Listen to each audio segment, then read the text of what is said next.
ನಮಸ್ಕಾರ.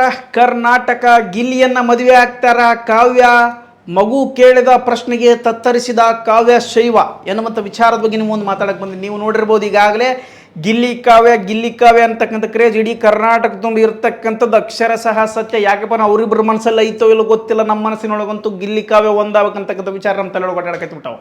ಸೊ ಅದು ಬೇರೆ ಪ್ರಶ್ನೆ. ಒಗದು ಬಿಡ ಮತ್ತೆ ಓಲಿ ಬೇಡ, ಅದಕ್ಕೆ ಆ ವಿಚಾರನೆ ಬೇಡ. ನಾವು ನಮ್ಮದು ಬೇಡ, ನಿಮ್ಮದು ಬೇಡ, ಯಾರದು ಬೇಡಪ್ಪ. ಗಿಲಿ ಅನ್ನುವಂಥ ಕಾರ್ಯಕ್ರಮ ನಡೆಯಕತ್ತಿತ್ತು ಕಲರ್ಸ್ ಕನ್ನಡದೊಳಗೆ. ಬಿಗ್ ಬಾಸ್ ಸೀಸನ್ ಮುಗಿದ ಮೇಲೆ ಅವ್ರಿಗೆ TRP ಇಲ್ಲ, ಒಂದಕ್ಕೊಂದು ಬೆಂಕಿ ಹಚ್ಚಿದೆ, ಒಂದಕ್ಕೊಂದು ಜಗಳ ಹಚ್ಚಿದೆ, ಒಂದಕ್ಕೊಂದು ಕಾಮಿಡಿ ಮಾಡಿಸಿದಂತೆ ಅವ್ರನ್ನ ಕರ್ಕೊಂಡ್ಬರ್ತಿರ್ತಾರೆ ಬಿಗ್ ಬಾಸ್ ಸ್ಪರ್ಧಿಗಳನ್ನ. ಈಗ ಎಲ್ಲರೂ ಬಿಜಿ ಅದಾರ ಅಂತ ಗೊತ್ತೈತಿ. ಗಿಲ್ಲಿಯನ್ನು ಕರ್ಕೊಂಬರ್ಬೇಕಂತ ಅವ್ರು ಭಾಳ ಪ್ರಯತ್ನ ಮಾಡಕಚ್ಚಾರ. ಬಟ್ ಗಿಲ್ಲಿ ಮಾತ್ರ ಫುಲ್ಲು ಬಿಜಿ ಇದಾನ. ಅವರು ಮನೆಯವರಿಗೆ ಅವ ಸಿಗಕ್ಕೆ ತಯಾರಿಲ್ಲ. ಇನ್ನು ಕಲರ್ಸ್ ಕನ್ನಡದವ್ರಿಗೆ ಎಲ್ಲಿ ಸಿಕ್ಕಾನೋ, ಈ ಅವಕಾಶ ಕೊಟ್ಟಿರ್ತಕ್ಕಂಥ ಜಿ ಕನ್ನಡಕ್ಕೂ ಬರೋಕ್ಕೆ ತಯಾರಿಲ್ಲ. ಇನ್ನು ಎಲ್ಲರ ಹೆಂಗೆ ಬರ್ತಾನೆ, ಅಷ್ಟು ಬಿಜಿ ಅದಾನ ಗಿಲ್ಲಿ. ಅವ್ನು ಊಟರ ಮಾಡಂದು ಯಾವ ಬ್ಯಾಡ ನಿಮ್ಮ ಸಂಬಂಧ. ಅವ್ನು ರೊಕ್ಕ ಇಲ್ಕ್ರಿ ಲೋ ಮರ, ನೆಮ್ಮದಿ ಮುಖ್ಯ. ಅವನ ನೀವು ಲಕ್ಷ ಕೊಡ್ಬೋದು, 2 ಲಕ್ಷ ಕೊಡ್ಬೋದು, 3 ಲಕ್ಷ ಕೊಡ್ಬೋದು, 4 ಲಕ್ಷ ಕೊಡ್ಬೋದು. ತೊಗೊಂಡು ಏನು ಮಾಡಮ್ಮ? ನಿದ್ದೆ ಇಲ್ಲ, ಕಣ್ಣಿಗೆ ನಿದ್ದಿಲ್ಲ, ಮುಕ್ಕಳಿಗೆ ಬೇಸರಾಗಿ ಕುಂತು ಕಾರಿನೊಳಗೆ ಮೆತ್ತಗಾಗಿ ಸೀಟ್ ಹರಿದೋಗ್ಯವಂತ. ಅಷ್ಟರ ಮಟ್ಟಿಗೆ ಜರ್ನಿ ಮಾಡಕತ್ತಾನ. ಅವನು ಎಲ್ಲ ಬರ್ರ ಉಳಿಬೇಕಾ ಬೇಡ, ಕುಂತು ಜರ್ನಿ ಮಾಡಿ ಇಲ್ಲಿಂದ ತುಮಕೂರಿಗೆ ಹೋಗ್ಬೇಕು, ತುಮಕೂರಿಂದ ಬಳ್ಳಾರಿಗೆ ಹೋಗ್ಬೇಕು, ಬಳ್ಳಾರಿಯಿಂದ ಮಂಗಳೂರಿಗೆ ಹೋಗ್ಬೇಕು, ಮಂಗಳೂರಿನ ಶಿವಮೊಗ್ಗಕ್ಕೆ ಹೋಗ್ಬೇಕು. ಏನು ಐತೆ ಇಲ್ಲ, ಪುರುಸತಿಗೆ ಐತಿಲ್ಲ ಅಂತಕ್ಕಂಥ ವಿಚಾರದೊಳಗೆ ಗಿಲ್ಲಿ ಕುಂತು ತಲೆ ಕೆಟ್ಟ ಆಗ್ಬಿಟ್ಟಾನಂತ. ಏನಪ್ಪ ಅನಿವಾರ್ಯ, ಯಾರು ಪರಿಚಯ ಇರ್ತಾರೆ ಅಲ್ಲಿಗೆ ಹೋಗೋದಂತ ಈ ಶೋಗಳಿಗಂತ ಆಮೇಲೆ ಹೋಗಕ್ಕೆ ನಡೀತೈತೆ. ಈಗ ನಾನು ಕ್ರೇಜ್ ಐತಿ ಒಂದು 3 ತಿಂಗಳ. ಏನೋ ಜನ ಕೇಳಕ್ಕೆ ಪಾಪ ಅಂತೇಳಿ ಒಂಟಾನ. ಅದನ್ನು ಏನು ದೊಡ್ಡ ಕಿರಿಕಿರಿ ಮಾಡ್ಕೊಂತ ಇವ್ರು ಕಾವ್ಯ ಮತ್ತು ಯಾರಪ್ಪ ಇವರು ಸ್ಪಂದನ ಮತ್ತು ಧನುಷ್ ಗೌಡ ಅವರು ಯಾವುದೋ ಒಂದು ಹಾಡು ಬಿಡುಗಡೆ ಮಾಡ್ರಂತ. ಆ ಹಾಡಿಗೆ ಹೋಗಿಲ್ಲ ಅಂತ ಸ್ವಲ್ಪ ಜನ ಇದು ಮಾಡಾಕಚ್ಚಾರ. ಅದನ್ನೆಲ್ಲ ತಲೆ ಕೆಡಿಸ್ಕೊಳಕ್ಕೆ ಹೋಗಲ್ಲ, ಅದೆಲ್ಲ ಬಿಟ್ಟು ಬಿಡಮ್ಮ. ಈಗ ಸದ್ಯ ಗಿಲಿ ಅಂತೇಳಿ ಕಾರ್ಯಕ್ರಮ ಮಾಡಾಕಚ್ಚಾರ. ಆ ಕಾರ್ಯಕ್ರಮದೊಳಗೆ ಕಾವ್ಯ ಮತ್ತು ಸ್ಪಂದನ ಇಬ್ಬರು ಗೆಸ್ಟ್ ಆಗಿ ಬಂದಾರ. ಅಲ್ಲಿ ನೀವು ಜಡ್ಜಸ್ ನೋಡಿರ್ಬೋದು. ಈಗಾಗಲೇ ಶ್ರುತಿ ಅವರು ಅಲ್ಲಿ ಜಡ್ಜ್ ಅದಾರ, ಸೃಜನ್ ಲೋಕೇಶ್ ಜಡ್ಜ್ ಅದಾನ, ಅದಾದ ನಂತರ ಸಾಧು ಕೋಕಿಲ್ ಅವ್ರು ಜಡ್ಜ್ ಅದಾರ. ಇವರೆಲ್ಲ ಜಡ್ಜ್ಗಳು. ಅಲ್ಲಿ ಒಂದಷ್ಟು ಅವರಿಬ್ಬರು ಬರ್ತಾರೆ, ಒಂದಷ್ಟು ಮಾತುಕತೆ ಆಗ್ತದೆ, ಒಂದಷ್ಟು ಕಾಮಿಡಿ. ನಿಮ್ಗೆ ಗೊತ್ತದ ಅವ್ರನ್ನೆಲ್ಲ ಕಾರ್ಯಕ್ರಮಕ್ಕೆ ಕರೆಸೋದು ಉದ್ದೇಶ ಏನು? TRP ಎಬ್ಬಿಸ್ಬೇಕು. ಯಾಕಪ್ಪ TRP ಮಕ್ಕೊಂಡೆಲ್ಲೂ ನಡೆದಾಡೋಕ್ಕಾಗೋಲ್ತದ. ಕಷ್ಟ TRP ಬರೋಕೆ ರೆಡಿ ಇಲ್ಲ. ಯಾಕಪ್ಪ ತಿಂಗಳ ಮನುಷ್ಯ ಬೊಕ್ಕೊಂಡಾಗ 500 ಇದ್ದಪ್ಪ ಮನುಷ್ಯ ಫುಲ್ಲು ಏರ್ನಾಗ ಇರ್ತೀವಿ. ಅದು 5 ರೂಪಾಯಿನೂ ಬೊಕ್ಕೊಂಡಾಗ ಇಲ್ದಾಗ ಏನು ಫುಲ್ಲು ಬೋರ್ನಾಗ ಇರ್ತೀವಿ. ಸೊ ಹಂಗಾಗಿಬಿಟ್ಟದ ಅವ್ರ ಪರಿಸ್ಥಿತಿ. ಅವರು ಬಿಗ್ ಬಾಸ್ ಇದ್ದಾಗ ಬೊಕ್ಕೊಂಡಾಗ 500 ರೂಪಾಯಿ ಇದ್ದಂಗೆ ಫುಲ್ಲು ಏರ್ನಾಗಿದ್ರು ಕಲರ್ಸ್ ಕನ್ನಡದವರು. ಈಗ ಬಿಗ್ ಬಾಸ್ ಮುಗಿದು ಬಿಟ್ಟದ, ಯಾವ ಕಾರ್ಯಕ್ರಮನೂ ಯಾರು ನೋಡೋಕೆ ತಯಾರಿಲ್ಲ. ಹಂಗಾಗಿ ಫುಲ್ಲು ಬೋರ್ನೆಗಾರ. ಸೊ ಹಂಗೆ ಅದನ್ನು ಎಬ್ಬಿಸ್ಬೇಕು. ಈಗ ಸದ್ಯ ಎಬ್ಬಿಸ್ಬೇಕನ್ನೋ ಒಂದು ಕಾರಣಕ್ಕೋಸ್ಕರ ಯಾರ್ಯಾರು ಕ್ರೇಜ್ ಇರ್ತದೆ ಅವ್ರನ್ನ ಕರೆಸ್ತಾರೆ. ಸೊ ಅಲ್ಲಿ ಗಿಲಿ ಜೂನಿಯರ್ಸ್, ಅವು ಮಕ್ಕಳು ಜೂನಿಯರ್ಸ್, ಅವು ಗಿಲಿ ಆ್ಯಕ್ಟಿಂಗ್ ಮಾಡೋ ಸಣ್ಣ ಮಕ್ಕಳಿದಾವೆ. ಆ ಮಕ್ಕಳೆಲ್ಲ ಪ್ರಶ್ನೆ ಕೇಳ್ತಾರೆ. ಯಾರಿಗೆ? ಕಾವ್ಯಾಗ ಪ್ರಶ್ನೆ ಕೇಳ್ತದೆ ಒಂದು ಮಗು. ಏನಂತ, ನಿಮ್ಗೆ ಯಾರು ಬಿಗ್ ಬಾಸಲ್ಲಿ ತುಂಬ ಇಷ್ಟ ಅಂತ ಕೇಳ್ತಾರೆ. ಯಾವ ಸ್ಪರ್ಧೆ ಇಷ್ಟ ಅಂತ. ಅವಾಗ ಆ ಮಗುನೇ ಹೇಳ್ಬಿಡ, ನಿಮ್ಗೆ ಯಾರು? ನಾನು ಹೇಳಪ್ಪುಟ ಅಂತಂತಂದಾಗ ಆ ಮಗು ಏನು ಹೇಳ್ತದೆ, ನಿಮಗೆ ಗಿಲ್ಲಿ ಅಂತ. ನೀವು ಗಿಲ್ಲಿನೇ ಅನ್ಕೊಂಡೆ? ಗಿಲ್ಲಿನೇ ಅನ್ಕೊ. ಮತ್ತು ಯಾರು ನಿನಗಿಷ್ಟ? ಬಿಲ್ಡಪ್ ಕೊಡೋಕೆ ಹೋಗ್ಬೇಡ ಕಾವ್ಯ, ನೀವು ಒಂದು ತಿಳ್ಕೊ. ಇನ್ನೂ ಕ್ರೇಜ್ ಜಾಸ್ತಿ ಆಗ್ತದೆ. ಅದು ಬಿಟ್ಟು ಮತ್ತೆ ಅಂದ್ರೆ ನಿನಗೆ ಇಷ್ಟ ಇಲ್ಲ ನಂಗಾರೆ ಯಾರಂತ ಹೇಳ್ಬೇಕಂತ ಮಾಡಿ ನೀನು ಸುಮ್ಮನೆ ಇವು ಹಿಂಗೆ ನೋಡಿ, ಇವು ಹೆಸರು ಮಾಡ್ಕೊಂಡಿರ್ತಾವ, ಹಿಂಗೆ ಹೆಸರು ಕೆಡಿಸ್ಕೊಂಡ್ಬಿಡ್ತಾವೆ. ಯಾಕೆ ಬೇಕಾಗಿತ್ತು? ಎಲ್ಲ ಜನನೂ ಹಂಗೆ ತಿಳ್ಕೊಂಡ್ರೆ ನೀನು ಹಂಗೈದು. ನಾವು ನೋಡೀವಿ ನೀನು ಬಿಗ್ ಬಾಸ್ ಒಳಗಡೆ. ನಿನಗೆ ಗಿಲ್ಲಿ ಅಂದ್ರೆ ಬೆಸ್ಟ್ ಫ್ರೆಂಡ್ ಬಿಗ್ ಬಾಸ್ ಮನೆಯೊಳಗೆ. ಅವನಿದ್ದ ಸಂಬಂಧ ನೀ ಫೈನಲ್ ಮಟ್ಟ ಬಂದಿ. ಮತ್ತು ಈಗ ಬನ್ನಿ ನೀನು ಹಂಗೆ ತಿಳ್ಕೊಂಡೆ ತಿಳ್ಕೊಂಡು. ಸಣ್ಣ ಪುಟ್ಟ ಮಕ್ಕಳಿಗೂ ಗೊತ್ತಾಗ್ಯದವ. ಏನು ಬಿಗ್ ಬಾಸ್ ತಿಳಿತದ, ಅವಕ್ಕೆ ಅರ್ಥ ಆಗ್ತದೆ. ಅವಕ್ಕೆ 5-6 ವರ್ಷದ ಹೋದ್ಯಾವ. ಹುಡ್ರು ಹೇಳಕಚ್ಚಾರ ಬಾಯ್ ಬಿಟ್ಟು, ನಿನಗೆ ಗಿಲ್ಲಿ ಅಂದ್ರೆ ತುಂಬ ಇಷ್ಟ ಇಲ್ಲ ಅಂತೇಳಿ. ಮತ್ತು ನೀನು ಹಂಗೆ ತಿಳ್ಕೊಂಡೆ ಅಂತ ಬಿಲ್ಡಪ್ ಬೇರೆ ಕೊಡಕತ್ತಿ. ಈ ಬಿಲ್ಡಪ್ ಬೇಡ ಕಾವ್ಯ, ಅರ್ಥ ಮಾಡ್ಕೋ. ನಿನ್ನ ಬಗ್ಗೆ ಭಾಳ ನಮ್ಗೆ ಅಪಾರ ಗೌರವ ಅದ, ಪ್ರೀತಿ ಅದ, ವಿಶ್ವಾಸ ಅದ. ಗಿಲ್ಲಿ ಜೋಡಿ, ಗಿಲ್ಲಿ ಸ್ನೇಹಿತೆ ಅನ್ನೋಂಥ ಕಾರಣಕ್ಕೋಸ್ಕರ ನಮ್ಮ ಸ್ನೇಹಿತೆ ಅನ್ನೋಷ್ಟು ಪ್ರೀತಿ ಆದ ನಿನ್ನ ಮ್ಯಾಗ ಯಾಕೆ ತಲೆ ಕೆಡಿಸ್ಕೊಳಕ್ಕೆ ಹೋಗ್ತಿ? ಅದನ್ನು ಯಾಕೆ ದಿಮಾಕ್ ಮಾಡಕ್ಕೆ ಹೋಗ್ತಿ ಮತ್ತೆ ಅಲ್ಲಿ? ಆ ಕೂಸು ಕೇಳ್ತದ, ನೀನು ಗಿಲ್ಲಿ ಅಂದ್ರೆ ಕಾವ್ಯ ಹಂಗೆ ಸರಿ ಅಂತ ಅಲ್ಲಿ ಒಂದು ಇದು ಮಾಡ್ತಾರೆ. ಅದಾದ ನಂತರ ಒಂದಷ್ಟು ಕಾಮಿಡಿ ಮಾಡ್ತಾರೆ. ಹೆಂಗೆ ನಡೆದತ್ತೆ ಲೈಫ್ ಅಂತ ಕೇಳ್ತಾರೆ. ಏನೋ ಚೆನ್ನಾಗಿ ನಡೆದಂತ ಅವರು ಎಲ್ಲ ಮಾತಾಡ್ತಾರೆ. ಇದು ಅದಾದ ನಂತರ ಮತ್ತೊಂದು ಹುಡುಗಿ ಹೇಳ್ತದೆ, ಒಂದು ಪ್ರಶ್ನೆ ಕೇಳ್ತದೆ. ಏನಂತ, ಅದೇ ಮಹತ್ವದ ಪ್ರಶ್ನೆ, ಭಾಳ ದೊಡ್ಡ ಪ್ರಶ್ನೆ. ಏನಪ್ಪ ಅಂತಂದ್ರೆ, ಕಾವ್ಯ ಅವರೇ ನೀವು ಗಿಲ್ಲಿಯನ್ನು ಮದುವೆ ಆಗ್ತೀರಾ? ಆ ಪ್ರಶ್ನೆ ಕೇಳ್ಬಿಡ್ತಾರೆ. ಅಲ್ಲಿದ್ದವ್ರು ಎಲ್ಲರೂ ದಂಗೆ ಆಗಿಬಿಡ್ತಾರೆ.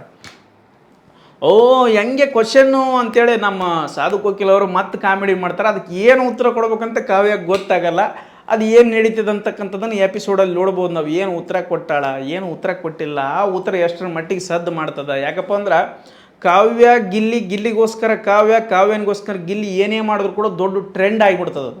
ಸೊ ಅಷ್ಟು ಮನಸ್ಸಿಗೆ ತೊಗೊಂಬಿಟ್ರೆ ನಮ್ಮ ಮಂದಿ. ಕಾವ್ಯ ಮತ್ತು ಗಿಲ್ಲಿಯನ್ನು ಎಷ್ಟು ಮನಸ್ಸಿಗೆ ತೊಗೊಂಡಾರಂದ್ರೆ ತಮ್ಮ ಪ್ರೀತಿ ಬಗ್ಗೆ ತಮಗೆ ವಿಚಾರ ಇಲ್ಲ. ಅವರಿಬ್ಬರು ಪ್ರೀತಿ ಬಗ್ಗೆನೇ ದೊಡ್ಡ ವಿಚಾರ, ಅದ್ರ ಜೊತೆಗೆ ಪ್ರಚಾರ ನಡೆಸಿಬಿಟ್ಟಾರ. ಸೊ ಹಂಗಾಗಿ ಆ ಕೂಸು ಕೇಳಿದಂಥ ಪ್ರಶ್ನೆಗೆ ಕಾವ್ಯ ದಿಗ್ಭ್ರಮಣೆ ತತ್ತರಿಸಿಬಿಟ್ಟಾಳೆ. ಏನು ಉತ್ತರ ಕೊಡ್ಬೇಕು ಆ ಮಗುವಿಗೆ? ಏನು ಹೇಳಿದ್ರು ಅರ್ಥ ಮಾಡ್ಕೊ. ಒಂದು ಮಗು ಇದ್ರೆ ನಿನಗೆ ಗಿಲ್ಲಿ ಬಿಟ್ರೆ ಭಾಳ ಇಷ್ಟ ಅಲ್ಲ, ಗಿಲ್ಲಿ ಬಿಟ್ರೆ ಬೇರೆಯವ್ರು ನಿನಗೆ ಇಷ್ಟನೇ ಇಲ್ಲ, ಗಿಲ್ಲಿ ಇಷ್ಟ ಅಂತದ. ಇನ್ನೊಂದು ಮಗು ಹೇಳ್ತದ ಗಿಲ್ಲಿಯನ್ನು ನೀನು ಮದುವೆ ಆಗ್ತೀನವ ಕಾವ್ಯ ಅಂತೇಳಿ. ಸೊ ಹಂಗಾಗಿ ಅವು ಎರಡೂ ಮಕ್ಕಳು ಪ್ರಶ್ನೆಗೆಲ್ಲ ತತ್ತರಿಸಿಬಿಟ್ಟಾರೆ. ನಮಗಂತೂ ಇವರಿಗೂ ಅಷ್ಟೇ ಬೇಕಾಗಿತ್ತು, ಜಡ್ಜಸ್ಸಿಗೂ ಅಷ್ಟೇ ಬೇಕು. ಯಾಕಪ್ಪ ಅಂದ್ರೆ ಇವರು ಆ ಕಾರ್ಯಕ್ರಮ ಆಯೋಜನೆ ಮಾಡ್ಯಾರಲ್ಲ ಅವ್ರಿಗೂ ಅಷ್ಟೇ ಬೇಕಾ, TRP ಬರ್ಬೇಕಲ್ಲ ಅವರಿಗೆ. ಮತ್ತು ಏನಾರ ಒಂದು ಪ್ರೋಮೋದೊಳಗೆ ಕಟ್ ಮಾಡಿ ಹಾಕಿದ್ರೆ ಚೆಂದಾಗಿ ಬರೋದು, ಇಲ್ಲಪ್ಪ ನಡೆಯಂಗಿಲ್ಲ, ಕತ್ತಿ ನಡೆಯಂಗಿಲ್ಲ. ಸೊ ಹಂಗಾಗಿ ಇವರಿಬ್ಬರದ್ದು ಏನಪ್ಪ ಕರೆಸ್ಯಾರ. ಅಲ್ಲಿ ಸ್ಪಂದನ ಸೋಮಣ್ಣನ ಸೈಡ್ ಮಾಡಿಬಿಟ್ಟಾರೆ. ಇಲ್ಲಿ ಕಾವ್ಯ ಗಿಲ್ಲಿದೇ ವಿಚಾರ ತೊಗೊಂಬಿಟ್ರೆ ನೋಡ್ರಿ. ಗಿಲ್ಲಿ ಇಲ್ಲ ಅಂದ್ರೂ ಆ ಕಾರ್ಯಕ್ರಮದೊಳಗೆ ಅಷ್ಟು ಹವಾ ಐತಿ. ಇಲ್ಲಿ ಈ ಕಡೆ ಜಿನುಗು ಮಳೆ ಅನ್ನುವಂಥ ಆಡಿಯೋ ಲಾಂಚ್ ಕಾರ್ಯಕ್ರಮಕ್ಕೆ ಹೋದವ್ರಿಗೆಲ್ಲ ಬರೀ ಗಿಲ್ಲಿ ಬಗ್ಗೆನೇ ಪ್ರಶ್ನೆ ಮಾಡಾಕಚ್ಚಾರ ನ್ಯೂಸ್ನವರು. ಅಂದರೆ ಏನು ನಡೆದೈತಿ ಕರ್ನಾಟಕದೊಳಗೆ? ಗಿಲ್ಲಿ ಅಲ್ಲಿಲ್ಲೋ ಮರ, ಆದರೂ ಗಿಲ್ಲಿದೆ ಸುದ್ದಿ. ಈ ಶೋದೊಳಗಾದ್ರೂ ಅಷ್ಟೇ ಕಾವ್ಯ ಬಂದಾಳ, ಕಾವ್ಯ ಬಗ್ಗೆ ಪ್ರಶ್ನೆ ಕೇಳ್ಬೇಕು ನೀವು. ಗಿಲ್ಲಿ ಬಗ್ಗೆ ಪ್ರಶ್ನೆ ಕೇಳಿಸ್ಯಾರ. ಆ ಮಗುವಿಗೇನು ಗೊತ್ತದ ನೋಡ್ರಿ, ಆ ಮಗುವಿಗೆ ಆದರೂ ಗೊತ್ತದ ಅಂತ ಅನ್ಕೊಡ್ರಿ. ಅಂದ್ರೆ ಬಿಗ್ ಬಾಸ್ ಎಷ್ಟರ ಮಟ್ಟಿಗೆ ಮನಸ್ಸಿಗೆ ತೊಗೊಂಡ ಹುಡುಗರು, ಸಣ್ಣ ಹುಡುಗರು, ದೊಡ್ಡವ್ರು ಅಂತ ತಿಳ್ಕೊಂಬಿಡ್ರಿ ನೀವು. ಕಾವ್ಯಾನಿ ಇಷ್ಟ ತಿಳ್ಕೊ, ನಿನ್ನ ಮನಸ್ಸಲ್ಲಿ ಐತೋ ಇಲ್ಲೋ ಗೊತ್ತಿಲ್ಲ, ಐತೆ ಅಂತ ಮೇಂಟೈನ್ ಮಾಡೋ ಒಂದಷ್ಟು ಪಬ್ಲಿಸಿಟಿ ಸಿಗ್ತದೆ, ಆಮೇಲೆ ಒಂದಷ್ಟು ಪ್ರೀತಿ ಸಿಗ್ತದೆ, ಒಂದಷ್ಟು ಗೆಲುವು ಸಿಗ್ಬೋದು, ಹೇಳೋಕ್ಕಾಗಲ್ಲ, ಅವಕಾಶಗಳು ಸಿಗ್ಬೋದು, ಹೇಳೋಕ್ಕಾಗಂಗಿಲ್ಲ. ಒಂದೊಂದು ಕಾಂಟ್ರವರ್ಸಿಗಳು ನಿಮ್ಮನ್ನು ಬಿಲ್ಡ್ ಮಾಡ್ತವೆ. ಅವು ನೀವು ಇದಿರೋ ಇಲ್ಲೋ ಗೊತ್ತಿಲ್ಲ. ನಿಮ್ಮಿಬ್ಬರ ಮನಸ್ಸಲ್ಲಿ ಏನೈತೆ ಅನ್ನೋದು ನಮಗಂತೂ ಇಡೀ ಕರ್ನಾಟಕ ಜನತೆ, ನನಗಲ್ಲ ಇಡೀ ಕರ್ನಾಟಕ ಜನತೆಗೆ ಯಾರಿಗೂ ಗೊತ್ತಿಲ್ಲ. ಸೊ ಐತೆ ಅಂತ ಮೇಂಟೈನ್ ಮಾಡ್ರಲ್ಲ, ಎಷ್ಟಾಗಿಲ್ಲ ಇಂಥವು, ನಿಮ್ಮ ಜೀವನ ಸೆಟಲ್ ಆಗ್ತದೆ. ಅದ್ರ ಬಿಟ್ಟು ಈ ಸಂಕೋಚ ದಿಮಾಕಿನ ಉತ್ತರಗಳು, ಈ ಶಟಗನ್ನು ಮಾತಾಡುವಂಥದ್ದು ಇವು ಬ್ಯಾಡಿವು. ನಿಮಗೂ ಒಳ್ಳೆಯದಲ್ಲ, ನಮಗೂ ಒಳ್ಳೆಯದಲ್ಲ. ನಿಮ್ಗೆ ಆಗಂಗಿಲ್ಲಲ್ಲ, ನಿಮ್ಮ ಮನಸ್ಸಲ್ಲಿ ಇಲ್ಲಲ್ಲ, ಕಡೆಕ ಹೇಳಿ ಬಗೆಹರಿಸ್ಬಿಡ್ರತ್ತ. ಹಿಂಗೆ ಕೇಳಬೇಡ್ರಿ ಅಂತಾರೆ ಹೇಳ್ರಿ. ಕೇಳಿದಾಗೆಲ್ಲ ಉತ್ತರ ಕೊಡೋರು ನೀವು.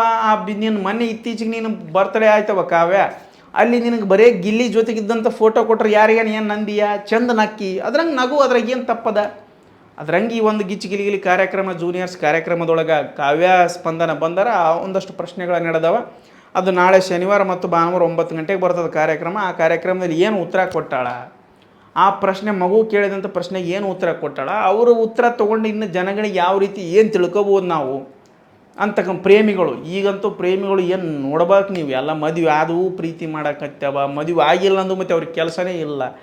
ನಿಮ್ಮಂಥವ್ರು ಏನೂ ಮಾಡೋಕ್ಕಾಗಲಿ. ಈ ಪ್ರೀತಿ ಅನ್ನೋದು ಕೆಟ್ಟ ಕೋಡಿಸ್ಕೊಳ್ಳೆ ಮಗಂದಿದ್ದು. ಪ್ರೀತಿ ಅಳ್ಳಾಡ್ಸೋಕೆ ಕೂತಿದ್ದಂಗೆ ಅದು ಅಳ್ಳಾಡಿಸ್ತಿರ್ತದೆ ನಮ್ಮನ್ನು, ಸುಮ್ಮನೆ ಇರಂಗಿಲ್ಲ ಅದು. ಒಟ್ಟು ಎಲ್ಲಾರ ಒಂದು ತೂತು ಕೆಡಬೇಕು ಅನಿಸ್ತಿರ್ತದೆ.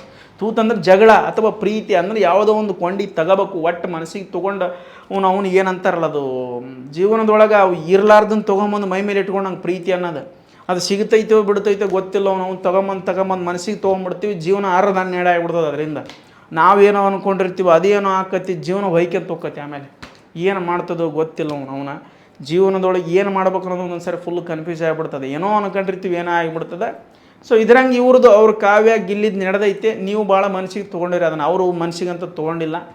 ನೀವು ಮನಸ್ಸಿಗೆ ತೊಗೊಂಡಿವಿ. ಆ ಪ್ರಶ್ನೆಗೆ ಏನು ಉತ್ತರ ಕೊಟ್ಟಾಳೆ ಅದ್ರ ಮೇಲೆ ಡಿಸೈಡ್ ಮಾಡಮ್ಮ ಅಂತ ಹೇಳ್ತಾ, ಮತ್ತೊಂದು ಆ ವಿಡಿಯೋದ ಬಗ್ಗೆ, ಆ ಒಂದು ಪ್ರಶ್ನೆ ಬಗ್ಗೆ ಮತ್ತೊಂದು ವಿಡಿಯೋ ಮಾಡ್ತೇನೆ ಅಂತ ಹೇಳ್ತಾ ಈ ಒಂದು ವಿಡಿಯೋ ಇಲ್ಲಿಗೆ ಮುಗಿಸೋಕೆ ಧನ್ಯವಾದಗಳು.